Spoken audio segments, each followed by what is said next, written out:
Bonjour, donc on va enchaîner les corrections des épreuves d'informatique de l'ISCAE par l'épreuve de la session de 2018.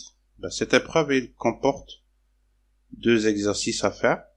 Un exercice sur les tableurs Excel et un autre sur la modélisation des bases de données. On va commencer par l'exercice d'Excel. La société Clémis désire automatiser les bons de commande des matelas pour ses clients à l'aide du logiciel Excel. Pour cela, il utilise une feuille Excel qui contient les données suivantes. Donc cette feuille, il est donné en annexe. Celle-là, c'est un bon de commande à remplir.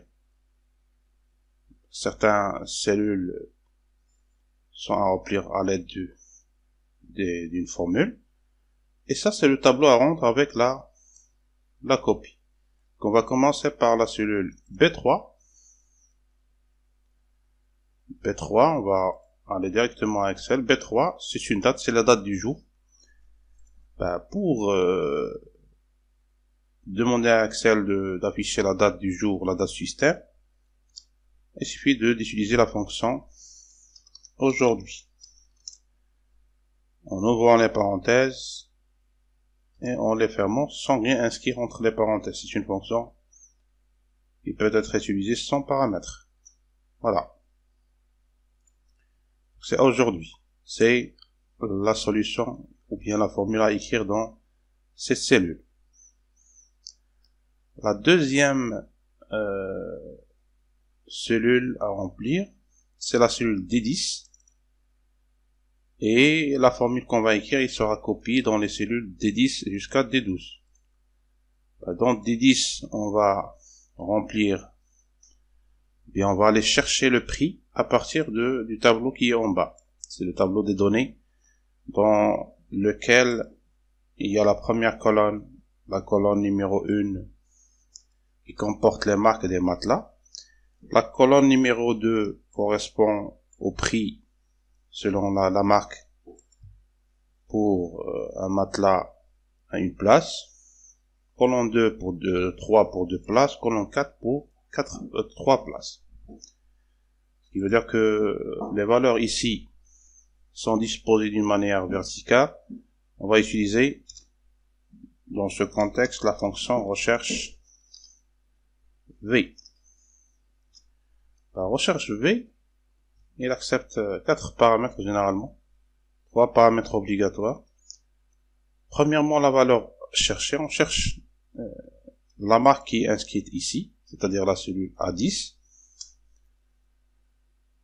Deuxième paramètre, c'est la table matrice ou bien la table des données. C'est cette table-là. Donc c'est de A23 jusqu'à D25.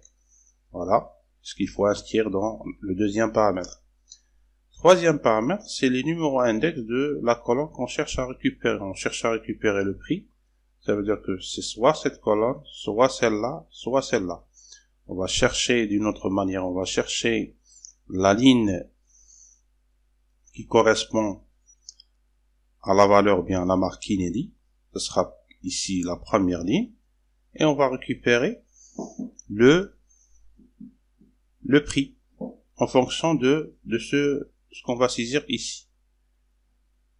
Donc, le numéro de colonne index, ça sera cette valeur plus 1.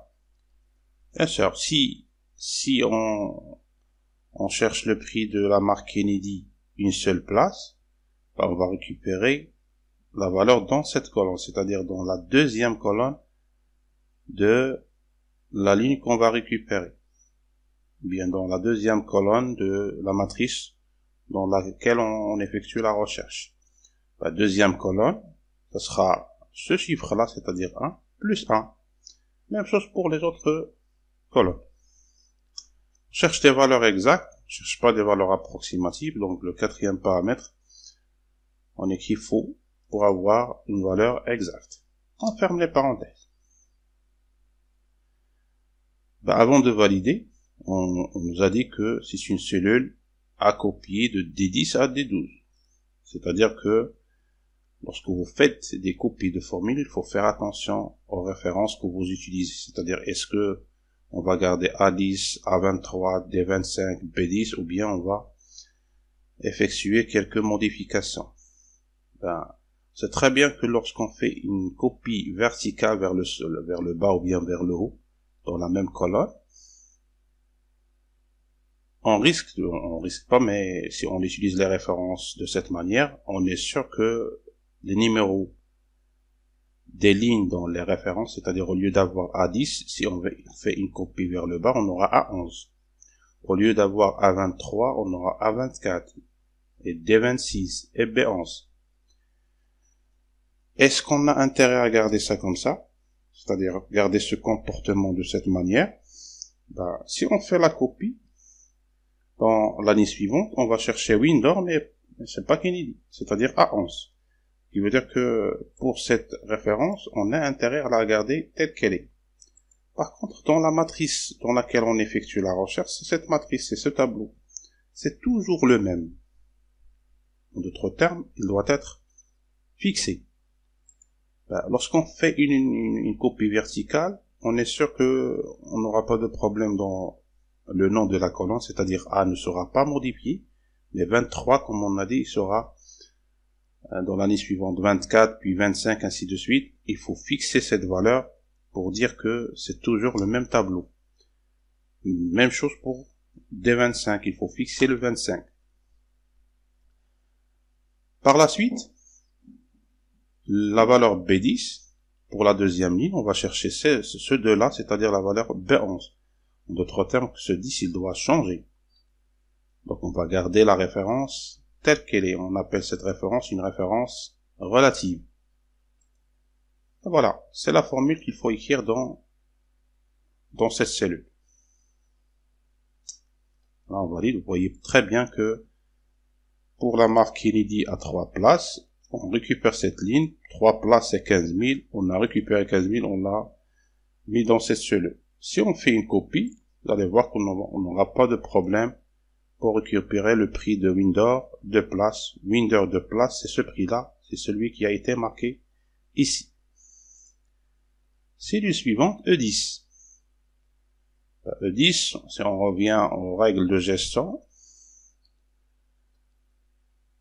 c'est le montant hors taxe, MTHT, c'est égal au prix multiplié par la quantité commandée. Très simple à faire. C'est le prix, c'est-à-dire la valeur qu'on vient de calculer, D10, multiplié par la quantité, c'est C10. Donc c'est 150 000 ici. On fait une copie. Là également, on fait une copie verticale. Est-ce qu'on a intérêt dans les références à modifier, bien à fixer soit le nom de la colonne, soit le numéro de la ligne? Pas vraiment, parce que ici on multiplie le prix du matelas Kennedy par la quantité commandée. Si on fait une copie sans changer les références, on aura, vous voyez, D11 par C11. C'est-à-dire que le numéro dans les références, il change. Et c'est ce qu'on veut avoir pour changer les numéros. Comme ça, on va pas multiplier toujours ces valeurs et avoir la même valeur à chaque fois. Ça, c'est pour la cellule E10, ou bien pour la formule de la cellule E10. E13. E13, c'est le total hors taxe, c'est la somme des deux. Donc c'est E10 plus E11. Ça, c'est la somme. Quant à la remise, cellule E14, on revient toujours aux règles de gestion. La remise, cellule E14, est égale au total hors taxe multiplié par 4% si le total hors taxe est compris entre 10 000 et 20 000 dirhams. 6% s'il est supérieur à 2 000 dirhams, à 20 000 dirhams. 0 sinon. On va commencer par cette condition. On a trois cas pour utiliser la structure conditionnelle ou bien la fonction si. Si le total hors taxe est inférieur à 10 000, on aura 0. Sinon, ça veut dire que cette condition n'est pas vérifiée. On n'a pas besoin de tester le fait que cette condition n'est pas vérifiée, c'est automatique. Il reste deux cas pour utiliser une deuxième condition. Si E13 est inférieur ou égal à 20 000, on aura 4% multiplié par cette valeur. Sinon, on aura 6%. Il reste un seul cas. C'est 6% fois E13. C'est la formule à écrire dans cette partie. On valide. Vous remarquez très bien que ici c'est 13 860. C'est pas la valeur qui est inscrite dans la feuille annexe. Mais c'est la formule à écrire. Dans la feuille annexe, pas celle-là, parce que celle-là, elle a été refaite. Dans la feuille annexe, la feuille d'origine qui a été donnée au candidat, il y a marqué ici 23 100. Et 23 100, c'est 10% de ça. On ne peut pas avoir 10% parce que c'est pas compatible avec les règles de gestion qui sont énoncées dans l'exercice. Ce qui veut dire que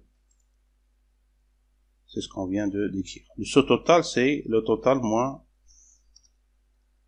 la remise. Donc c'est E13 moins E14. Si ce qu'il faut écrire, c'est simple à faire. E13 moins E14. Voilà. Ça, c'est le sous-total. Le montant de la TVA. Le montant de la TVA, c'est 20%. Toujours, il faut revenir aux règles de gestion. Le montant de la TVA, c'est 16, est égal au sous-total multiplié par 20%. Donc, fois la cellule E15. 20% fois E15, ça fait cette valeur. Il nous reste le montant TTC, la cellule E17.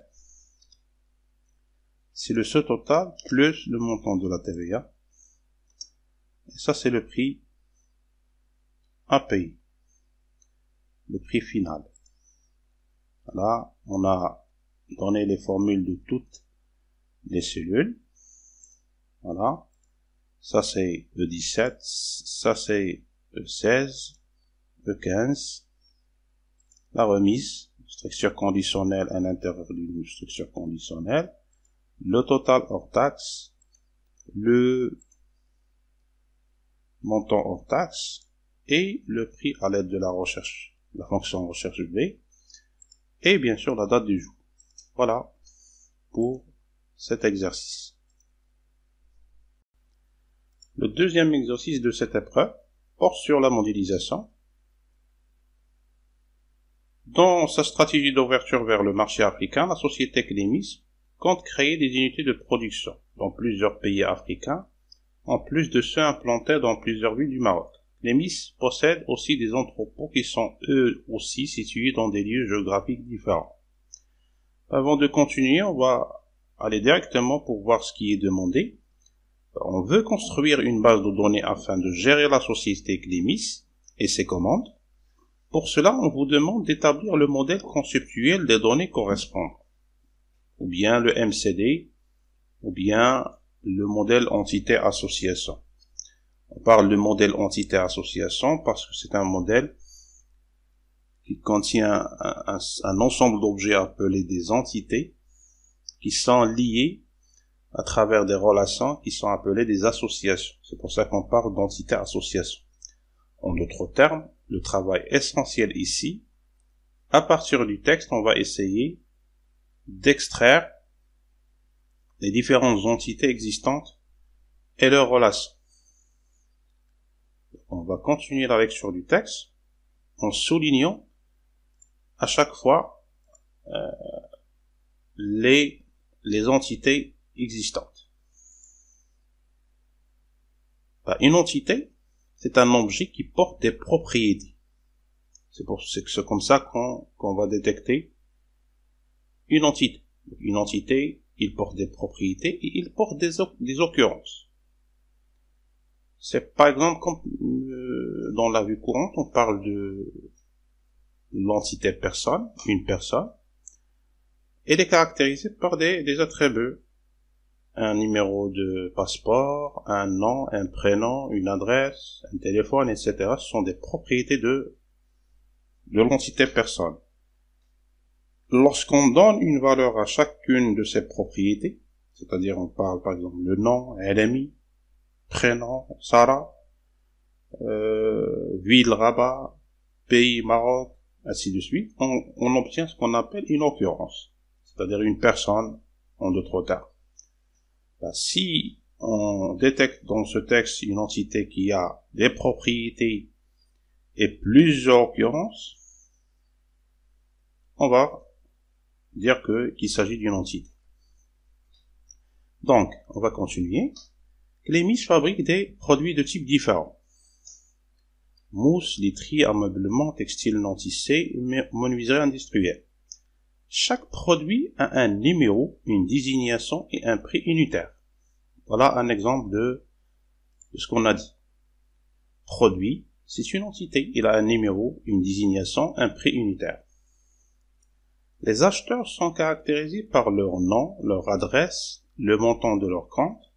Ils reçoivent un numéro qui permet de les distinguer. Donc, un acheteur, c'est une entité.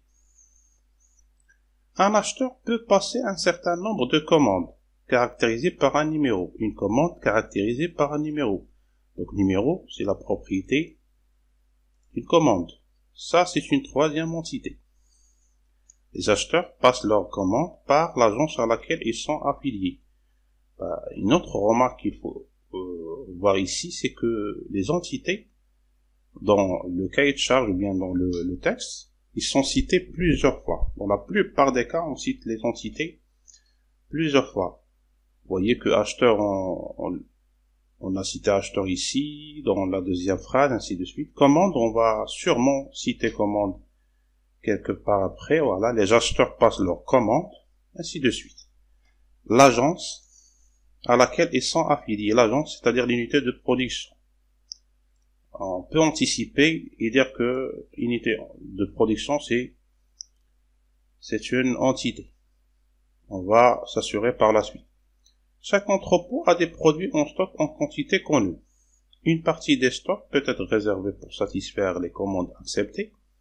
Chaque unité de production, voyez, chaque unité de production possède des produits en cours de fabrication, en quantité connue. Produits en cours de fabrication, en quantité connue. Ou bien fabrication. Chaque fabrication possède une date de disponibilité connue. Donc, les produits en fabrication sont une entité. Chaque fabrication est destinée à des entrepôts. La répartition des quantités destinées à chaque entrepôt est connue. Vous voyez, entrepôt, c'est une information qui se répète. Voilà. Les entrepôts ne peuvent être alimentés que par des unités de production géographiquement liées. Pour chaque quantité d'une fabrication destinée à un entrepôt, on connaît la part déjà réservée pour des commandes. Une commande est passée par un acheteur à une certaine date. La commande, il possède une information de type date. Il indique la date limite de livraison et il est identifié par un numéro. Un produit ne peut être mentionné qu'une seule fois dans une commande et on en connaît la quantité commande. Donc on va essayer de tracer ou de dessiner les entités qu'on a citées en commençant par l'entité produit. Voilà. On va comptabiliser combien d'entités on a citées. 1, 2, 3, 4, 5, 6.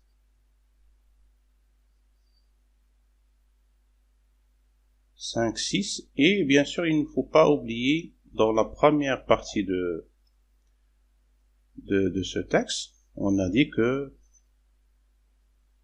voilà, Clémis fabrique des produits de types différents.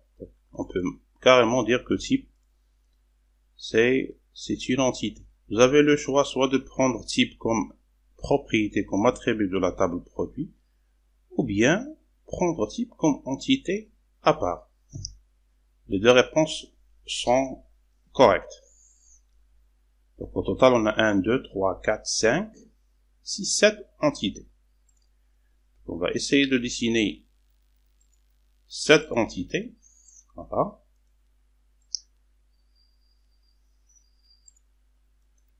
Par la suite, on va les répartir, on va les réorganiser.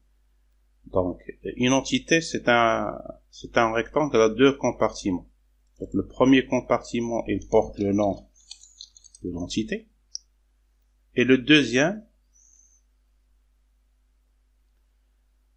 il contient les attributs. C'est-à-dire, ici, on a un produit, et on revient au texte, un numéro, une désignation et un prix unitaire. Donc, numéro de produit, on va l'écrire comme ça, c'est un identifiant. Numéro de produit,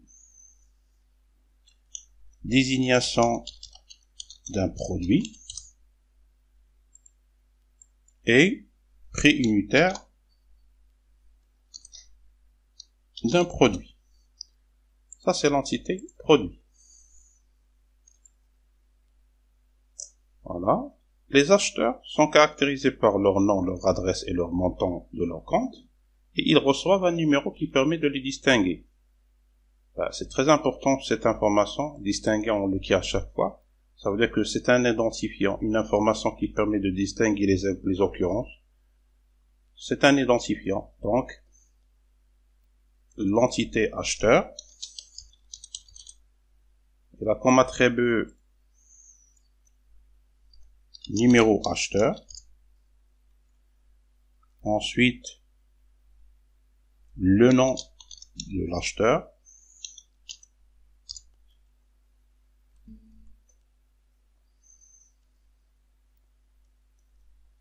le nom de l'acheteur,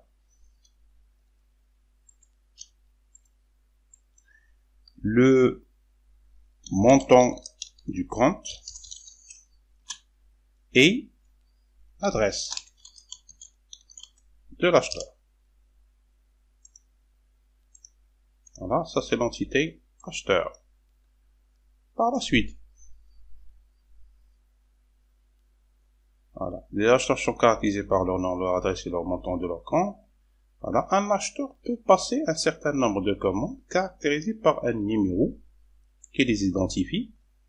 Et on a dit en bas que il y a la date de commande. Donc, il y a l'entité commande, qui contient un numéro de commande, et la date de commande. Voilà. Dans le texte, on a dit une commande est passée par un acheteur à une certaine date, et il indique la date limite de livraison, et il est identifié par un numéro. Donc, date limite de livraison, vous écrivez, vous donnez les noms que vous voulez, vu que le nom des attributs n'est pas donné dans le texte, vous avez le choix d'attribuer des noms que vous voulez. Voilà, ça c'est l'entité commande. Par la suite, on va passer à l'entité unité de production. Unité de production, il n'y a pas beaucoup d'informations sur les unités de production, à part le premier paragraphe qui dit que unité de production il existe dans plusieurs pays africains. Il y a l'attribut pays, et il y en a d'autres qui sont implantés dans plusieurs villes du Maroc. C'est-à-dire qu'il y a ville et il y a pays. Ce qui veut dire que unité de production,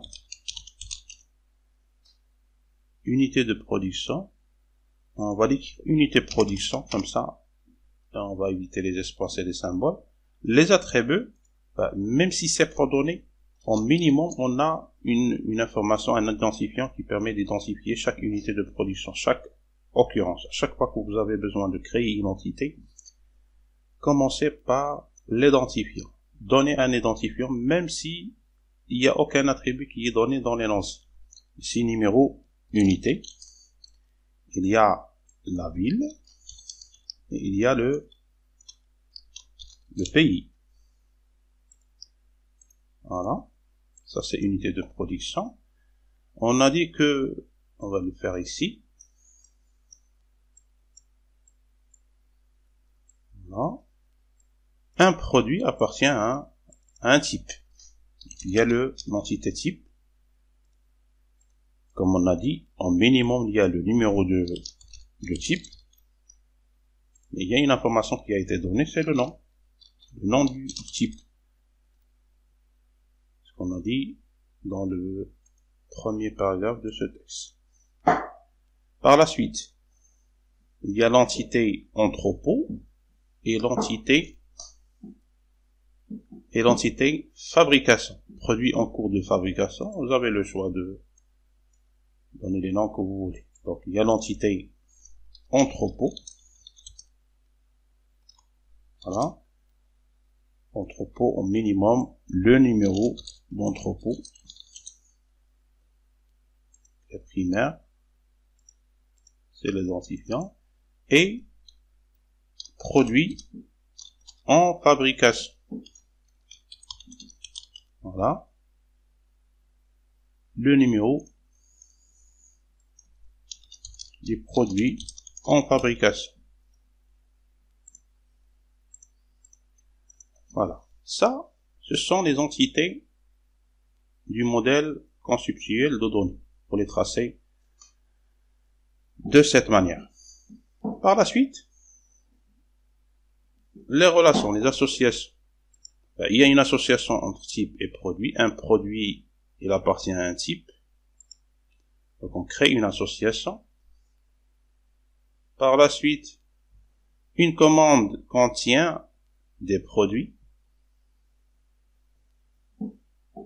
Donc on aura une association ici.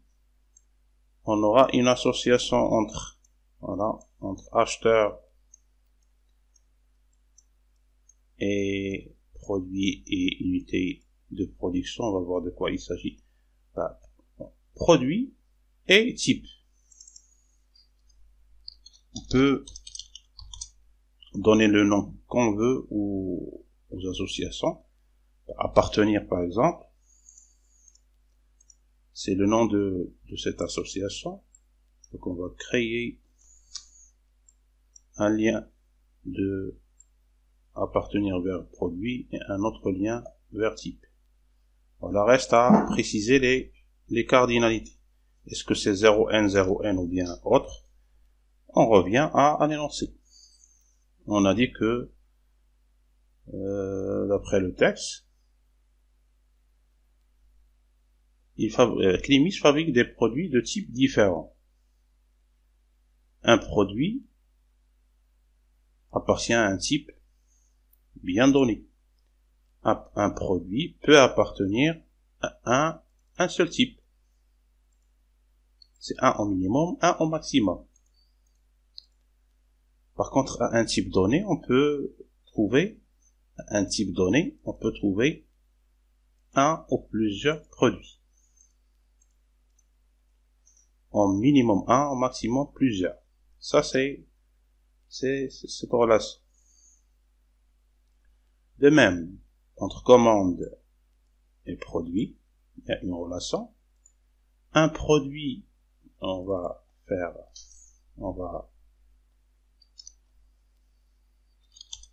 nommer cette relation avoir. Un produit appartient à combien de commandes? Un produit donné, c'est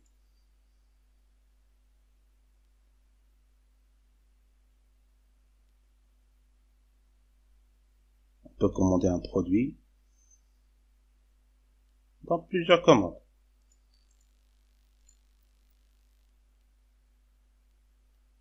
Voilà. Et une commande, il contient au minimum, un produit, au maximum plusieurs. C'est une relation plusieurs à plusieurs. Un produit, on peut le trouver dans plusieurs commandes.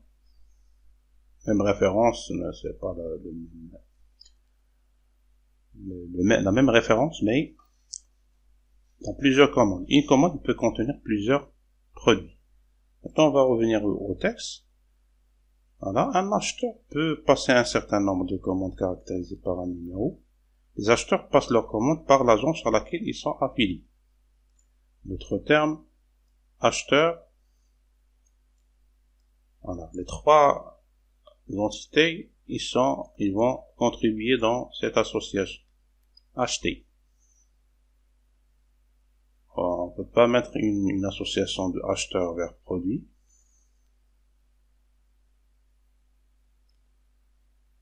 Ou bien de unité de production vers produit.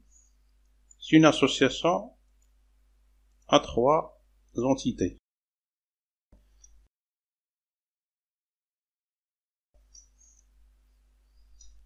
C'est une relation ternaire.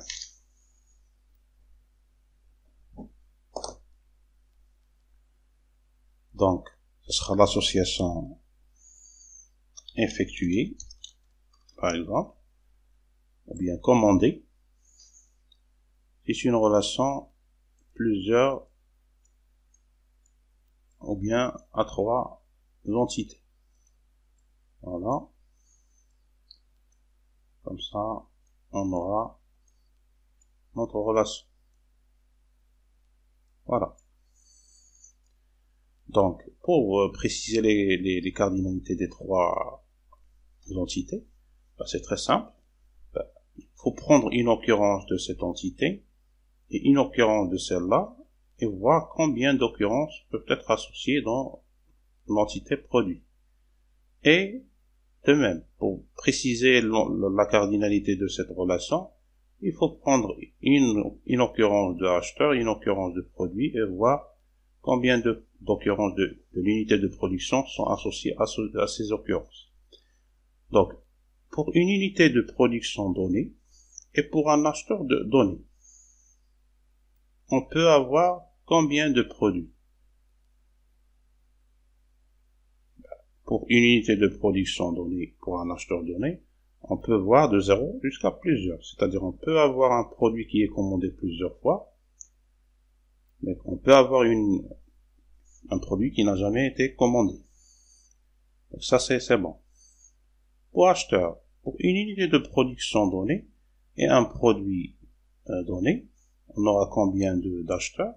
En minimum 0, c'est-à-dire, il n'y a aucun acheteur qui a commandé ce produit donné à partir de cette unité de production donnée, ou bien plusieurs.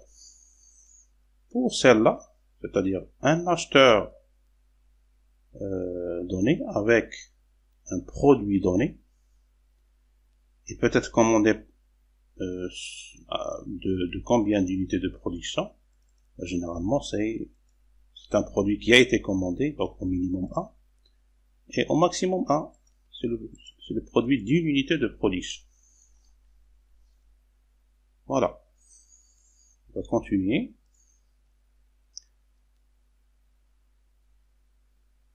Chaque entrepôt a des produits en stock en quantité connue. D'autres termes, il y a une relation entre, on va le faire ici, il y a une relation entre entrepôt et produit. Les produits sont les produits en stock.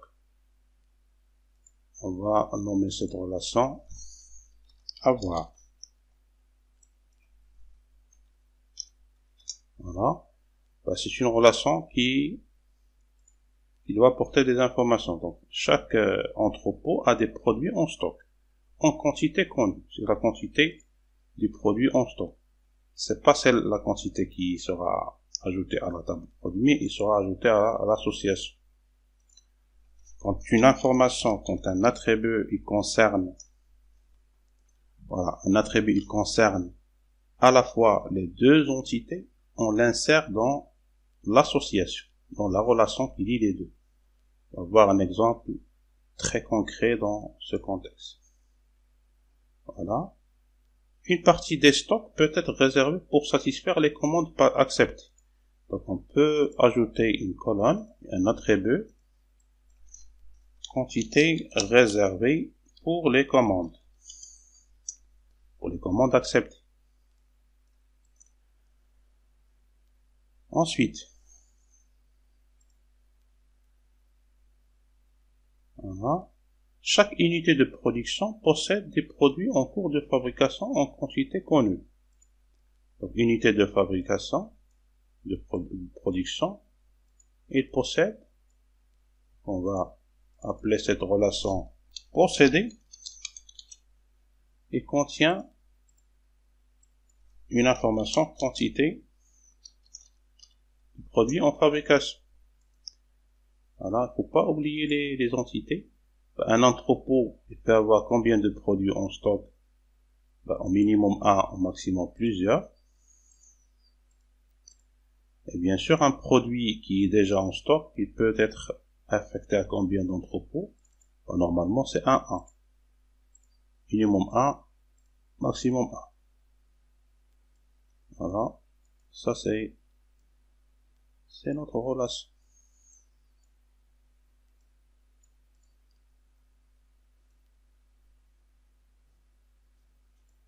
Voilà.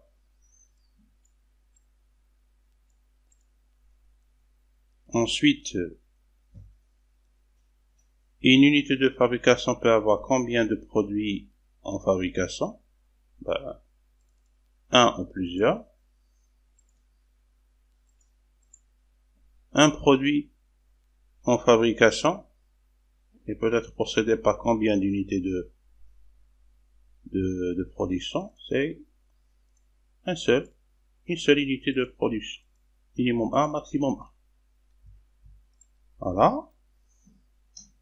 Chaque fabrication possède une date de disponibilité connue. Donc c'est un attribut de fabrication. Il faut ajouter date, disponibilité. Voilà, c'est l'information qu'il faut ajouter à l'entité fabrication. Voilà. Chaque fabrication est destinée à des entrepôts. Une fabrication est destinée à des entrepôts, donc on aura une relation entre fabrication et entrepôt. Donc avoir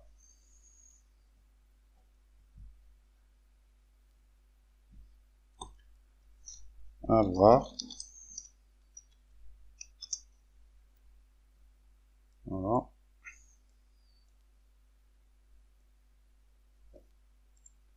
Donc chaque fabrication est destinée à des entrepôts. Donc une fabrication est destinée à un ou plusieurs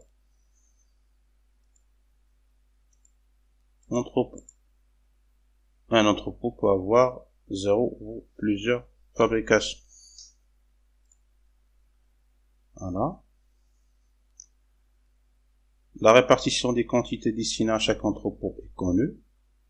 D'autres termes, la quantité destinée de fabrication destinée à un entrepôt, c'est une information qui concerne l'entrepôt et la fabrication, donc il faut l'ajouter dans l'association.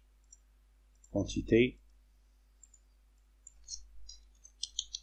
destinée entrepôt. Voilà.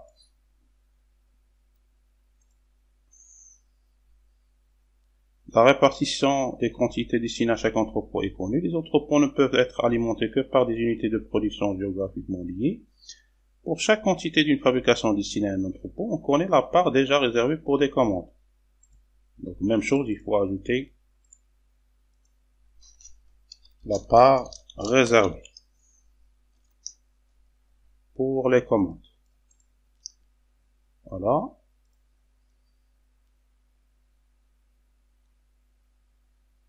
Une commande est passée par un acheteur à une certaine date, on a déjà inscrit cette information. Il indique la date limite de livraison, c'est déjà fait. Un produit ne peut être mentionné qu'une seule fois dans une commande et on en connaît la quantité commandée. La quantité commandée. Voilà. Quantité commandée. On a déjà créé la relation entre commande et produit. La quantité commandée. C'est une information qu'on ne peut pas insérer dans la commande, parce que dans une commande, il y a plusieurs produits. Dans ce cas, la quantité commandée, ça va concerner, est-ce que c'est le total de tous les produits, ou bien c'est la quantité de quel produit. Donc ça n'a pas de sens de l'ajouter dans la table commande. Ça n'a pas de sens de l'ajouter dans la table produit, parce que la quantité commandée n'a pas un vrai lien avec la table produit, il a un lien avec les deux. C'est-à-dire qu'il faut ajouter dans cette table quantité commandée. Voilà. Voilà, je crois que c'est tout pour ce modèle conceptuel. Normalement, c'est le modèle que vous devez avoir, grosso modo. Une dernière chose à dire, c'est que les associations qui portent des informations sont appelées des associations porteuses, parce qu'ils portent des informations.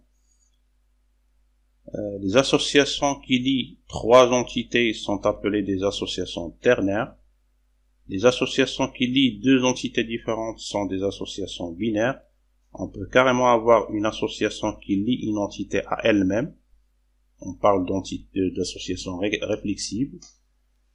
Ou bien d'association NR, avec elle le nombre de relations, ou bien le nombre d'entités qui participent à l'association. J'espère que c'était clair. Si vous avez des questions, vous pouvez les poser en commentant la vidéo. Merci.